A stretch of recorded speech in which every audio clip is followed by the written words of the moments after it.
Sir, introduce yourself. I'm sorry. Hi.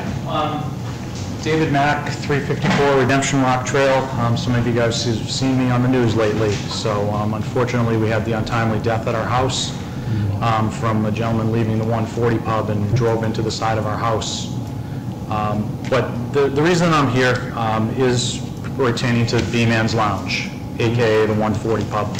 A little over a year ago, representatives of Mr. White, who is the owner or the current leasee of the pub, came before for a liquor license transfer.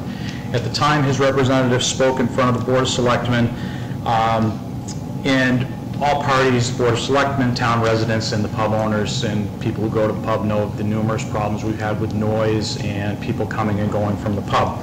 At the time, the representatives of Mr. White came in and spoke and said they were going to try and change the clientele, change it from a biker bar to potentially breakfast place for people going to Wachusett skiing, so on and so forth.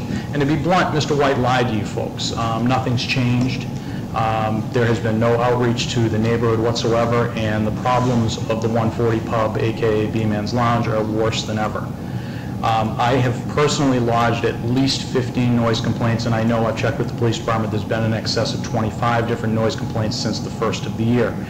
Now bands are playing up to and past midnight on Saturday nights. It used to be they would play on Wednesdays from 6 to 10, Sundays from 4 to 8. But this is a residential neighborhood, just like the person who previously spoke to me is. We may have a little bit different zoning, but you folks are the ones that issue the entertainment license. And we've spoken with the chief of police, and the chief of police wanted to present this evening and was not allowed to be on the agenda because he has some violations from the 140 pub, and I find it a bit disconcerting that the chief of police can request to be heard before the Board of Selectmen and be denied to be on the agenda. I think that should concern all citizens in town, that when our chief wants to speak and he's not being heard in a public forum or by the Board of Selectmen. Where did you hear the chief was denied access to an agenda, Mr. Mack? I spoke to Mr. Ritter, and I also spoke with the chief. Interesting. Okay. No, the chief was never denied access to the agenda. It was requested that he come back and give us a report after an autopsy was done and determine cause of death.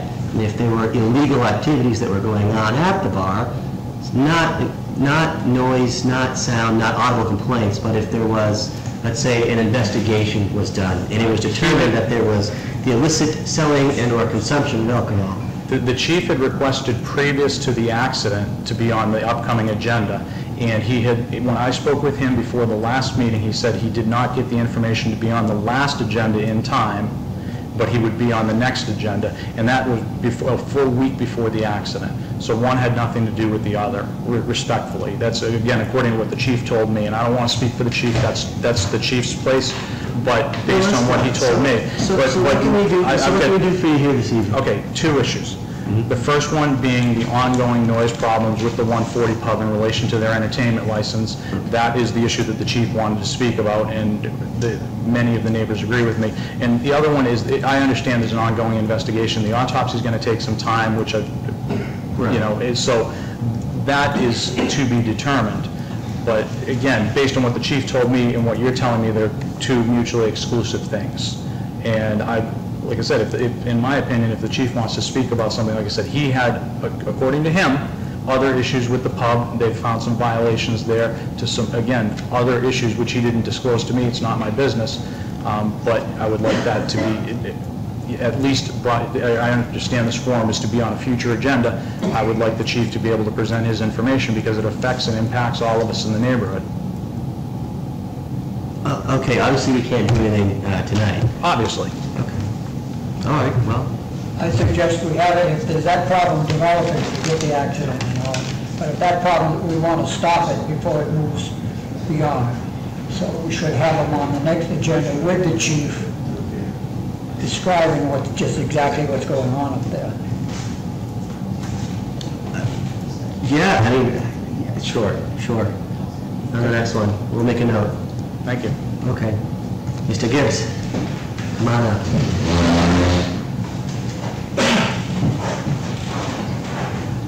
David Gibbs, 353 Redemption Rock Trail. I too spoke with the chief about the same issue. and he suggested to me, prior to the tragic accident, that he was going to be on the agenda. I've since been informed that he was refused that spot on the agenda. The tragic events of last week point out the vulnerability of citizens in and around the 140 Club, Beeman's 140 Tavern. Unfortunately, a good man died because he was served at the club and decided to drive his vehicle erratically. It could have been a lot worse, this tragedy, because Mr. Mack and his son normally are playing in that part of the yard. It's clear to us who live in the neighborhood, and by the way, if there's any grandfathering to go on, my house was built in 1833. My house is there before a road, okay? So when I hear that somehow our properties we bought knowing that there would be a wild biker bar are purely ridiculous. By denying the chief his opportunity to address violations at the club, especially in light of the tragic events of last week, has the air of impropriety. I don't know if the three of you made the decision to not allow the chief to speak, or if that was through the chair. But the chief again told me he was going to be on the agenda at the scene of the accident when I asked him. We need protection, and we look to the chief. It's time this board showed leadership and protected the citizens that live in around it. One man has died. Do we need more before there's action?